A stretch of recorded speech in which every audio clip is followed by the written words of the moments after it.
Anda kembali di CNN Indonesia Live. Tingginya harga perhiasan emas yang mencapai 600.000 per gramnya tidak memancing masyarakat menjual emasnya.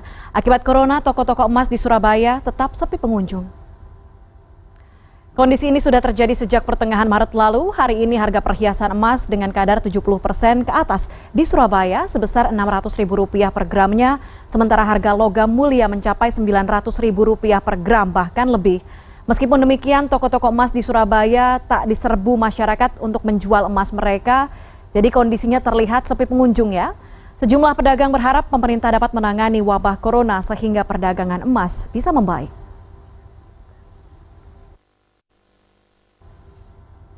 Nah, kalau tadi kita lihat di Surabaya kabarnya toko-toko emas justru sepi ditinggal pelanggan. Kita tanya langsung, ada koresponden CNN Indonesia, ada Eka Rima di Surabaya. Eka, selamat siang.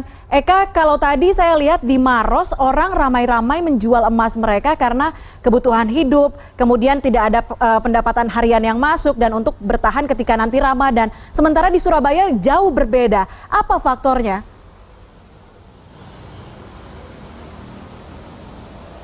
Ya Puspa, kondisi di pasar Blauran, ya ini khususnya pasar emas Blauran di kota Surabaya ini sangat sepi memang. Jika dibandingkan dengan Maros justru situasinya memang sangat jauh berbeda. Jika di sini sejak pukul 9 pagi hari tadi saya melihat tidak ada aktivitas masyarakat untuk menjual emas mereka. Ada beberapa masyarakat yang mencoba untuk membeli tapi karena harga emas cukup tinggi mereka mengurungkan niatnya untuk membeli emas. Dan memang sejumlah toko emas juga memilih tidak mengeluarkan seluruh barang dagangan mereka karena kondisinya sangat sepi sekali. Jika saya mengkonfirmasi kepada pedagang dan juga pengunjung, mereka mengaku bahwa kondisi ini diakibatkan karena corona. Kita tahu sendiri sangat jauh berbeda memang kondisinya jika di Pulau Jawa dengan di luar Pulau Jawa pasti tentunya.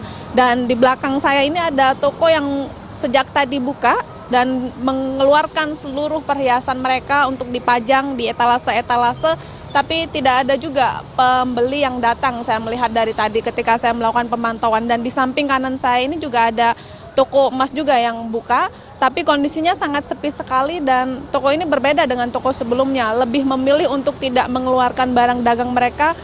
Kita bisa melihat sendiri bagaimana kondisi etalasenya kosong, tidak ada perhiasan karena memang memilih untuk tidak mengeluarkan perhiasan mereka. Karena perhiasan mereka lebih banyak disimpan di dalam, untuk keamanan dan juga untuk mengantisipasi hal-hal yang tidak diinginkan dan baru akan dikeluarkan ketika ada pembeli yang datang, baru mereka akan menanyakan kepada pembeli berniat untuk mencari apa, baru nanti akan diambilkan di dalam untuk ditunjukkan kepada pembeli.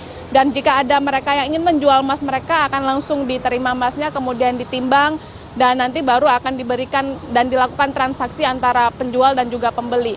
Memang situasinya saat ini masih sangat sepi sekali dan pedagang-pedagang emas di sini berharap bahwa kondisi ini akan segera membaik, pemerintah bisa segera menyelesaikan persoalan COVID-19 ini yang bisa segera diselesaikan sehingga kondisinya tidak semakin memburuk.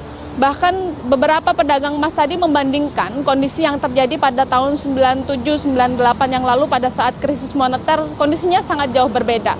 Pada tahun 97-98 lalu memang harga emas juga naik sangat tinggi, tapi masyarakat justru berbondong-bondong memilih untuk menjual emas mereka untuk mendapatkan hasil yang lebih besar. Namun pada saat ini meskipun harga emas naik cukup tinggi dari harga yang sebelumnya sekitar Rp480.000 untuk di bawah kadar 70% dan juga Rp530.000 untuk kadar 70% ke atas dan sekarang naik menjadi sekitar Rp600.000. Ini luar biasa sekali kenaikannya, tapi tidak ada masyarakat yang berantusias untuk menjual emas mereka. Situasi ini, kondisi ini saya lihat hanya di kota Surabaya dan saya tidak melihat bagaimana situasi di kota-kota yang lainnya. Kalau di Surabaya sendiri memang ada kebijakan pemerintah untuk membatasi aktivitas masyarakat agar tidak pergi ke daerah-daerah yang berkerumun, kemudian ke pasar-pasar tradisional dan juga ke pusat-pusat perbelanjaan agar mereka tidak pergi ke daerah-daerah yang dikhawatirkan justru nanti akan mengakibatkan penyebaran corona yang lebih luas lagi, seperti yang sudah diketahui bahwa ada pusat grosir di Surabaya dan juga pusat perdagangan besar di Surabaya juga sudah ada yang dinyatakan positif corona. Ini menjadi salah satu dampak juga bagi sejumlah pasar tradisional di kota Surabaya, terutama pasar emas Blauran ini juga terdampak akibat kebijakan tersebut dan juga adanya masyarakat yang sudah dinyatakan positif corona di sejumlah pasar tradisional di kota Surabaya yang mengakibatkan masyarakat untuk khawatir keluar dan datang ke pasar tradisional. Puspa. Baik, terima kasih banyak Eka Rima, koresponden CNN Indonesia melaporkan langsung dari Surabaya, Jawa Timur.